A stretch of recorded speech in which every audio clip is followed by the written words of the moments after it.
GE a caharla agus a haide. Páir McKeever tainú tar orm agus tá osmór a bhíon an seo leh goléir. Tá mé gobar a UNESCO may tá mé osm Cantadera. And I'm very happy to be here with you tonight to celebrate a very unique event in the history of our world, in the history of the United Nations, in the history of UNESCO. I want to introduce to you the UNESCO Global Geoparks.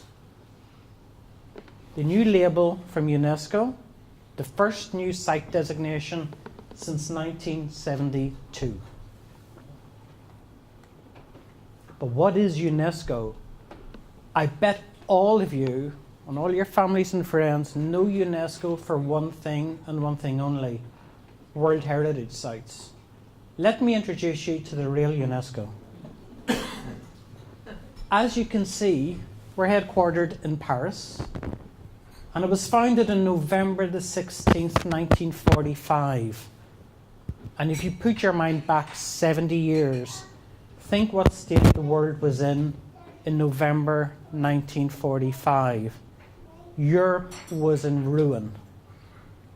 Europe was devastated. We had just come out of a world war, and the newly formed United Nations recognized it needed an organization, a very specific part of the United Nations, that would try to avoid such a calamity befallen humanity in the future.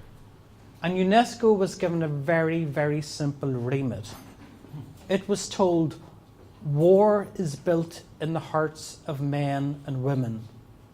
So UNESCO should build peace in the hearts of men and women. That was our remit 70 years ago. And 70 years later in Paris, that's very much our remit. In the early years of UNESCO, its key role was really to rebuild schools, libraries, to rebuild the education system in countries like Poland and Germany after the Second World War, and to use UNESCO as a forum to exchange ideas between intellectuals across different countries. As the newly independent countries of Africa and Asia became independent and joined UNESCO, our focus turned to educating their children, to make those countries, to try to build the development in those countries, and to bring literacy to boys and girls in these newly independent countries. UNESCO has also led the world in protecting the environment and to look after the planet's shrinking biodiversity. In 1971, UNESCO created its first site designation through the Man and Biosphere Programme, with the key aim of reconciling the conservation of our biodiversity with the sustainable development of local communities. It was the first time this concept of sustainability was brought into an international label. At about much the same time, during the 1960s, there was huge discussion in the conservation world about what would happen to the ancient ruins of Egypt if the independent government of Egypt built a dam on the Nile. What would happen to the famous Nubian temples? It made countries aware of the need to preserve our cultural heritage. And that led, in 1972, to the Convention on the Conservation of the World's Natural and Cultural Heritage, which led to the World Heritage Sites, which you all know as well. At the same time, in the field of science, where I come from, UNESCO created international science programs, including the International Geoscience Program, whose role was to bring, and remember this was 1972, the International Geoscience Program, it had its role to bring scientists from the West and from the East. And for those of you who are too young to know what I'm talking about the Iron Curtain from the Soviet Union and from the United States, etc., Czechoslovakia, whatever, to bring scientists together, to show that together we can solve many of the world's issues, we can learn from each other, and most importantly, we can build peace in the hearts of men and women, going back to that core remit of UNESCO. And this is an example today, right now, of one of the projects of the IGCP, the International Geoscience Programme. These are children looking for gold in the Democratic Republic of Congo. What they're doing, they're using arsenic, one of the most poisonous metals you can imagine. And these are children trying to scrape a living. And through the IGCP, we're trying to make their lives better. We're trying to show them that this is not what you should do, that there are other ways to do this. So this is still, as it was back in 1972, a very relevant programme to make social change for people in many parts of the world. And yes, earlier this week, UNESCO turned 70. And it was a poignant moment, but also in some ways we had the United Kingdom ambassador UNESCO did turn around and say very caustically, I suppose, that, well, most people at 70 are retired. But it was a positive contribution, but he's a big supporter for Geoparks, so I'll give him latitude for that. But it was a very poignant time in UNESCO. Many celebrations had been planned for the 70th anniversary of the United Nations Educational, Science and Cultural Organisations. Over the last week, we were expecting 43 heads of state to come to UNESCO to celebrate this fantastic achievement. And just before last Friday, we did have many people visit. This is Crown Prince Haakon of Norway. This is the Minister of Education of Iceland. Birgitta, this is the Minister of Education for Sweden. We had many heads of state, such as Evo Morales from Bolivia, who gave a very, very interesting speech, as you can imagine, to the 195 countries of UNESCO.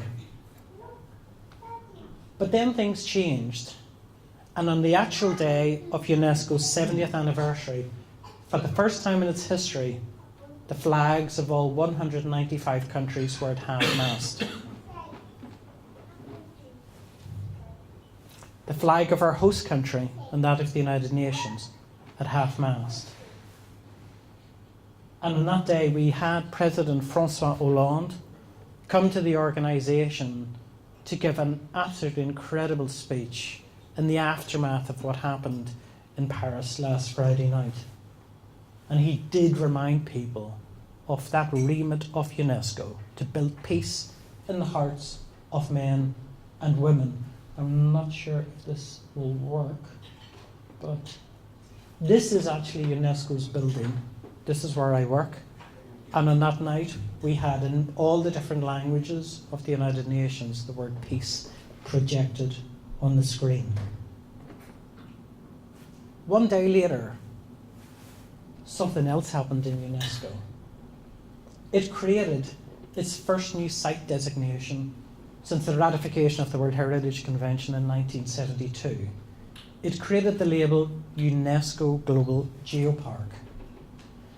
This is not World Heritage Mark II. This is something completely different. This label does not involve an international convention. It does not involve the interference of countries or of politicians deciding on a political basis what should become a geopark and what shouldn't. It's nothing like that. This is a label fit for the 21st century. This is a label that does not impose any legislative restrictions on local communities. Absolutely nothing. The only legal thing within the UNESCO Global Geopark label is that the sites of geological heritage, which are the reason it should be a geopark, have protection. And I'll come to that a bit later. There's nothing here that stops local people doing what they have always done. It's a different way to look after our heritage. It's bottom up. The member states of UNESCO across the last 3 years have held so many discussions on this, I've almost lost count. They have said the geoparks have got They've learnt from what's happened with biosphere reserves. They've learnt of what's happened with World Heritage, and it's been adapted into this new label. It's also the first time that UNESCO has brought in a label that has already existed with sites and given it the UNESCO brand. It's the first time that's happened. And that's a recognition for the work that people like Des and Karen, who started out 15 years ago doing this, it's a recognition for what you've done and for what people in other parts of the world have done. That's an incredible achievement. So let's just look at the 3 labels of UNESCO just to see where they are. There's the World Heritage Sites, there's over 1,000 of them.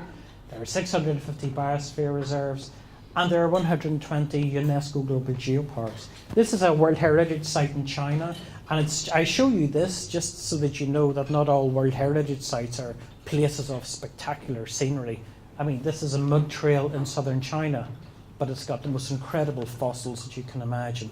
From a period of Earth's history when suddenly life exploded into the incredible diversity we see today. And what is a global geopark? This is the official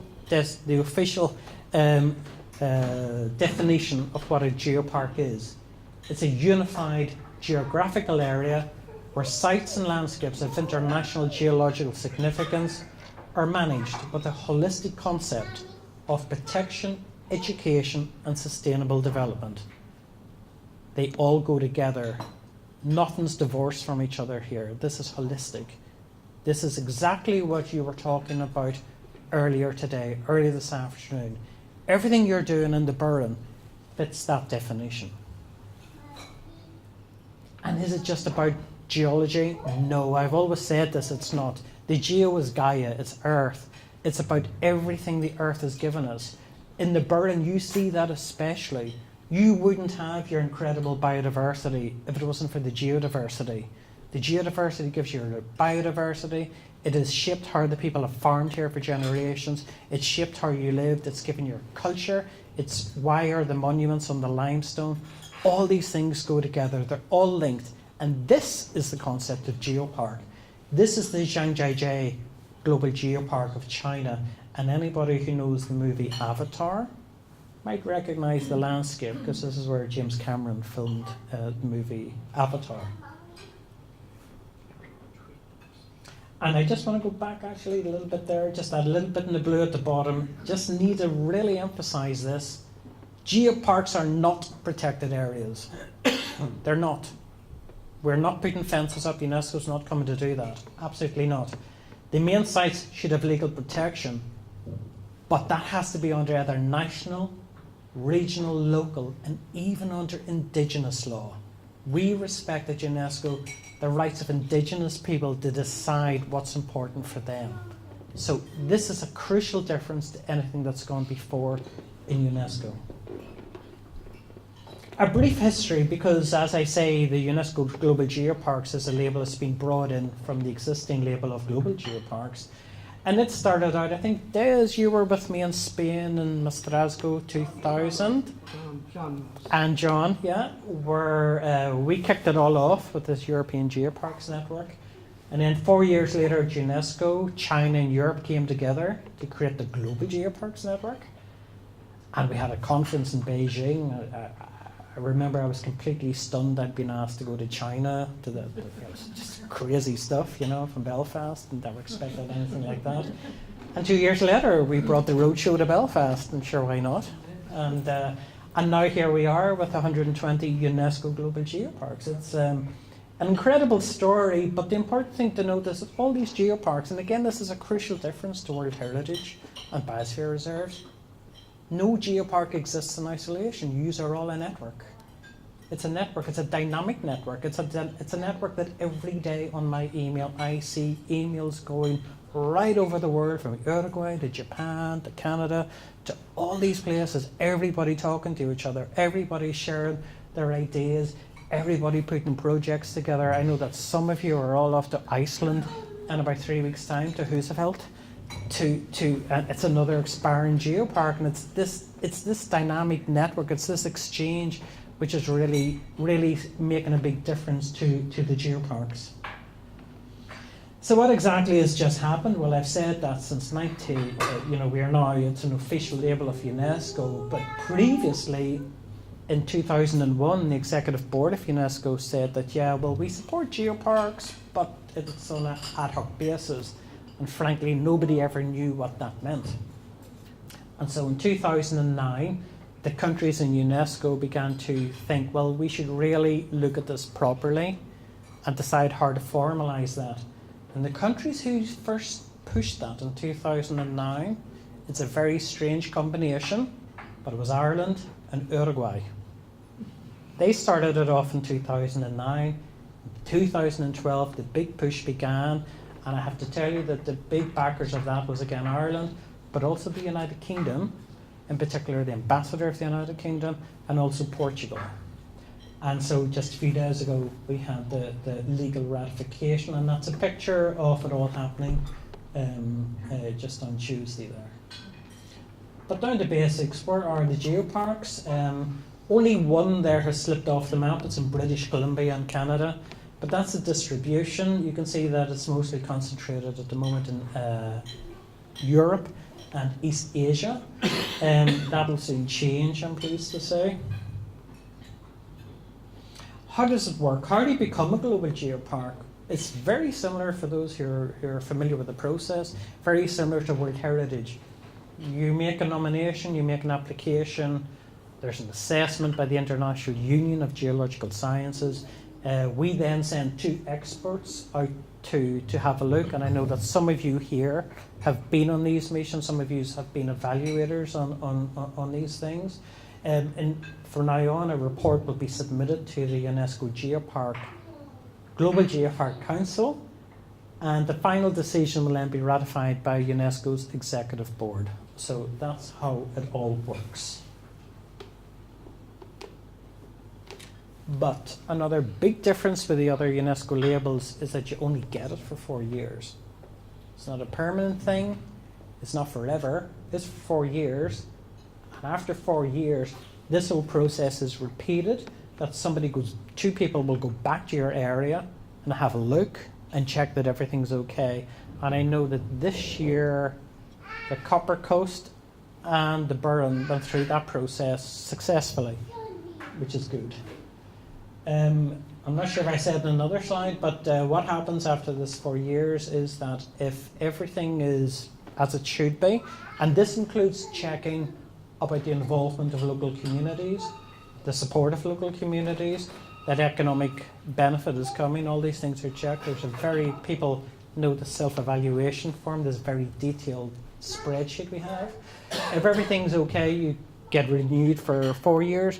If it's not okay, you get renewed for 2 years, and after the 2 years, we come back, and if things aren't right at that stage, then you get the label taken off you. That's happened so far, I think, to seven or 8 places so far. So again, that's different because it's much more difficult to delist the sites on the World Heritage list. So there we go there. That explains that. So 6 have lost the label so far, and 2 withdrew voluntarily because they knew they were going to get what we call the red card. This is an example of where geodiversity meets commercial activity. You can see these incredible boulders of granite. Some enterprising Portuguese have built a very nice cafe just under this boulder, a very nice and special place in the Untitled Global Geopark of Portugal.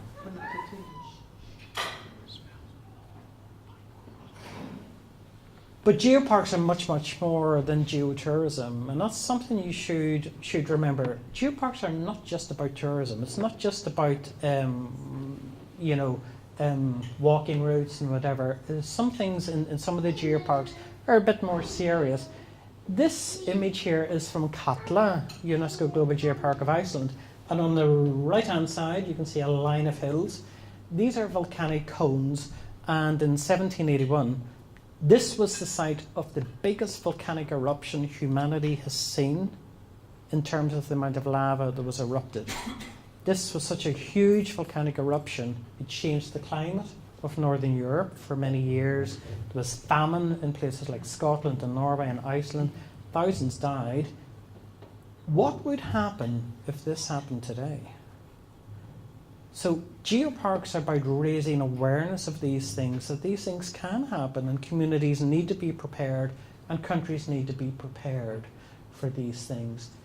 Geoparks also, as we see in places like Sardinia and in the Copper Coast in County Waterford, many of them are in areas where there was former mining activity, or even as in Tuscany, present day mining activity. And it's important that sometimes communities mining communities are feel very embarrassed about their history, and it's not anywhere somebody would want to visit. And the core philosophy of Geopark is empowering local people.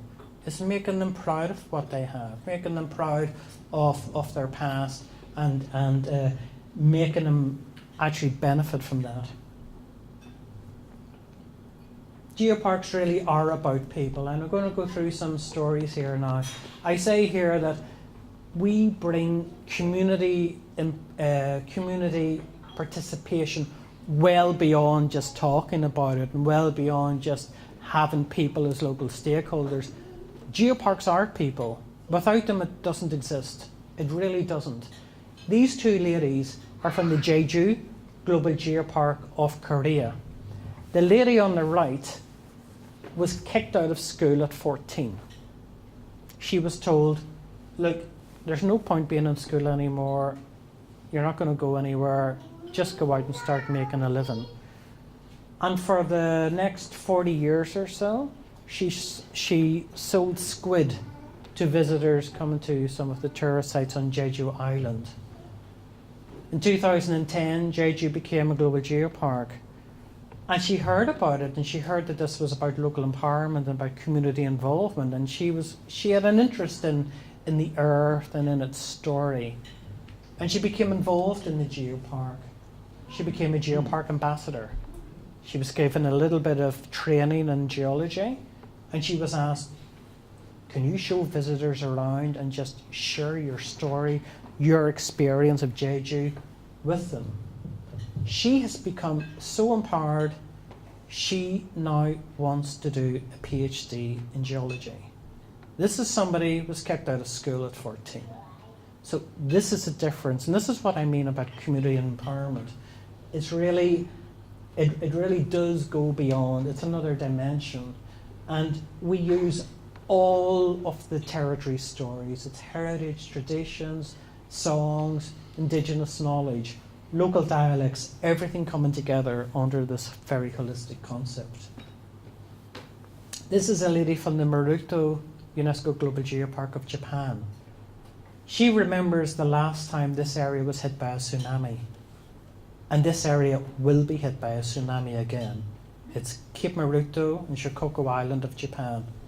Absolutely certain this will be hit by another tsunami. And the Japanese, unfortunately, have a habit of they want to forget everything. They don't want to remember that this bad thing has happened. They want to just wipe it clean.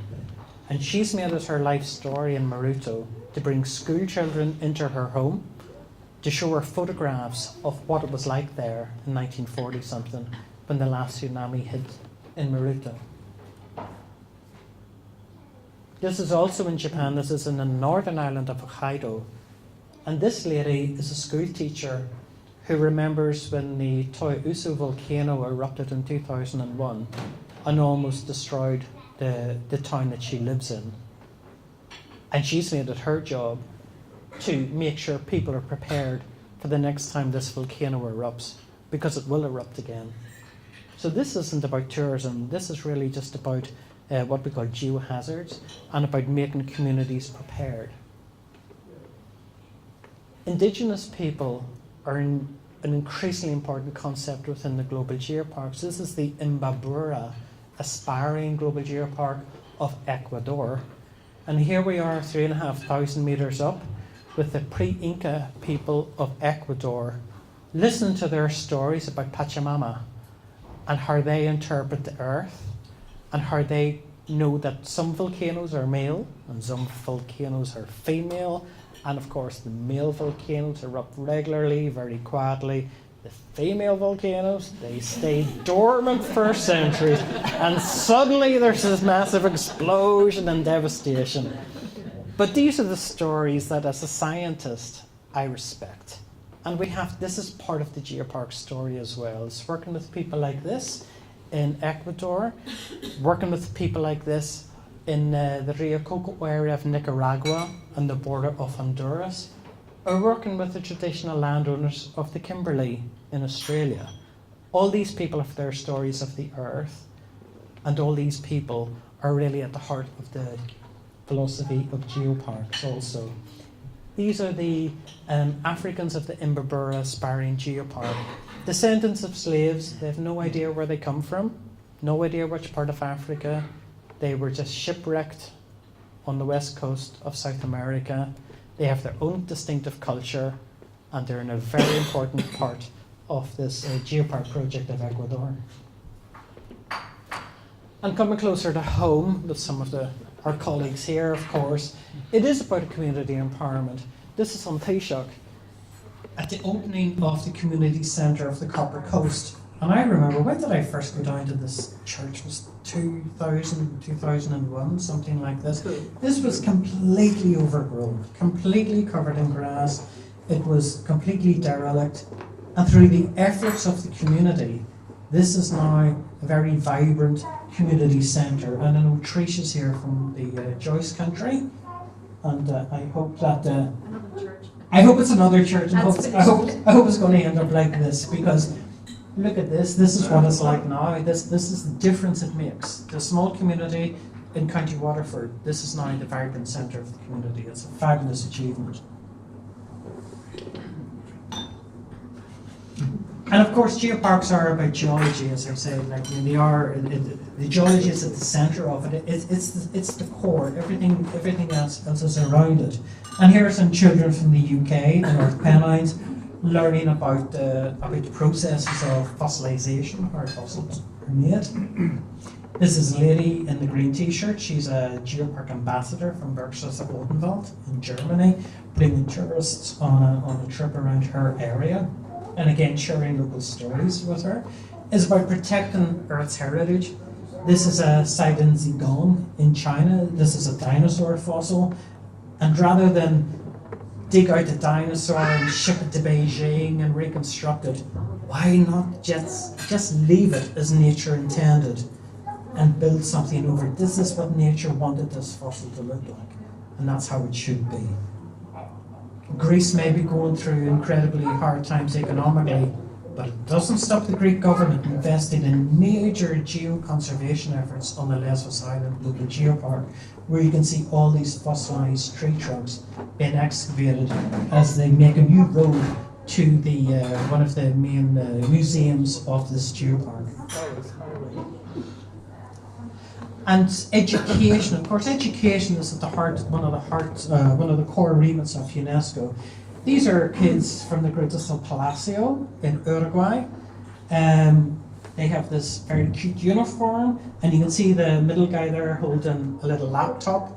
Every kid in Uruguay has been given a laptop by the government, and as part of their project to become a geopark, the kids were asked to do a little research project on what is a global geopark. Now, what I mean about community empowerment, this goes way beyond it, because these three kids presented their project on geoparks to the Minister of Education, the Minister of Tourism, and the Minister of Economic Development of Uruguay. So that was pretty impressive for three young guys like that. And in China, the geoparks are a major focus for school trips, a major focus to bring kids in, to explain to them the importance of Earth heritage. I think that the Marble Arch Caves do a fantastic job at this also, with all the school kids, with your book on how to help teachers teach the curriculum, both in the north and the south, by coming to the geopark and learning. There is geotourism, the Massive de Bauge. We heard a little bit earlier about electric bicycles. This is a colleague going about on an electric bicycle with a helmet, fitted with special hearing devices so that when she goes past a beacon somewhere, it feeds information into her ear about what she's looking at, whether it might be geology or the landscape, or farming or biodiversity, and it's all there. Art and geology. This is from the Haute-Provence, UNESCO Global Geopark in southeast France. And here you can see vertical layers of rock that were once horizontal from the sea floor. What happened that they went from horizontal to vertical? That's an incredible story. And the Scottish sculptor Andy Goldsworthy thought it was such a fantastic story. He just had to mark it by something, a little compliment put there. UNESCO in February will give an award called the UNESCO Artist for Peace to a Slovenian artist, and he's coming your way in the Berlin at some stage next year. He wants to work with the geoparks, specifically the burns. So art and science coming together, it can create some very interesting results. Intangible cultural heritage. This is Yangdong in China. I don't know if you can make out on these cliffs that there's a rope going across. For centuries, the people of this area of China recognized this was a very special place. They didn't know the geological reason why it was special, but they knew it was special. So special that they would put their dead into coffins and hang them from the cliffs. So this is where geology and people's spirituality come into the scene as well. And this has reached to a new level on the Batur Global Geopark of Bali in Indonesia. It's a volcanic island. This is in a volcanic caldera, a volcanic crater. The soil is incredibly rich. It's on the equator, very fertile. A particular tree grows there, so it's geodiversity linking into biodiversity. The tree has a very strong scent, and it masks the smell of decaying dead. So the local people of Bali bring their dead, they don't bury them, they put them in these little bamboo canes, and they decay naturally. And the white thing you can see there is a skull, and this is again geology, people's intangible heritage coming together. That's a brief show over. More volcanoes from Indonesia, of course. And this is a tour guide from Japan explaining about the process of what happens, what actually creates a tsunami. What is it that does it? And she explains that a sudden rupture in the seafloor, the seafloor shoots up and creates a displacement of water. And it's interesting that twice this year I've been to the area of Japan that was hit by the great earthquake in 2011 in Iwate, Sendai area of Japan. The people there very much want to become a geopark, and it's very, very, very humbling to go there, to see the devastation, to see what has happened there. And you need to understand that when that tsunami hit, it was a 30-meter high wall of water, but it wasn't a wave like we understand it. It was a 200-meter block of water coming in like this. It wasn't just one wave, it was a solid block of water. And to see what that did, and to see that the people there look to the model of development, to the geopark model of development, was the way they think they should redevelop that area. Very humbling. And just talking about these geohazards, this is a project, a cooperation project between geoparks. You see the Greek alphabet there. And this is a very interesting project because it involved not just geologists, it involved geologists, it involved teachers, it involved doctors from hospitals, it involved psychologists, because this was about trying to understand what goes on in the heads of kids. When you start talking to them about, oh, there's going to be an earthquake, oh, there's going to be a tsunami, oh, this volcano could erupt. What goes on in a kid's head? How do you explain these things to them? So this was a very, very interesting project that was undertaken over the last few years by some geoparks to really see how we can communicate these things better to young children. So what next for the UNESCO Global Geoparks. Well, I can tell you that at the moment I'm expecting applications this year coming from places like Ecuador, France, Iceland, 3 applications coming in from Mexico, South Korea, the Philippines, Tanzania, Thailand, etc. We're going to be building, organising capacity building activities to go out to areas like Peru and China. Korea are going to host a workshop for people from Laos, Burma, Cambodia to come and learn about geoparks.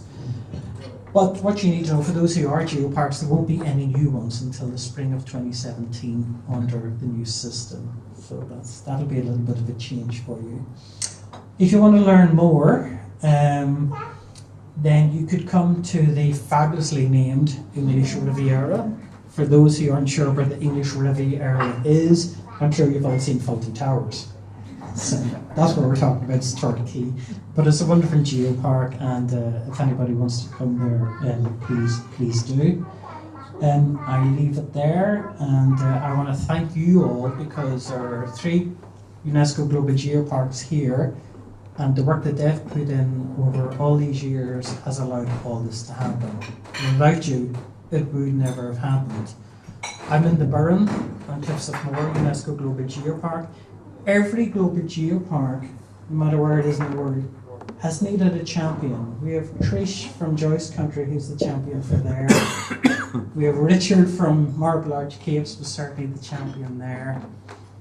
And we have Carol, who is most certainly the champion for the Burren and Cliffs of Moher Global Geopark. I'm really pleased with it.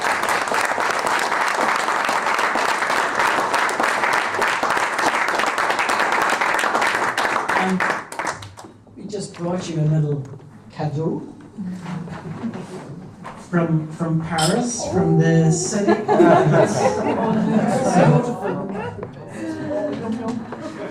So Carol, thank you very, very much for all your effort.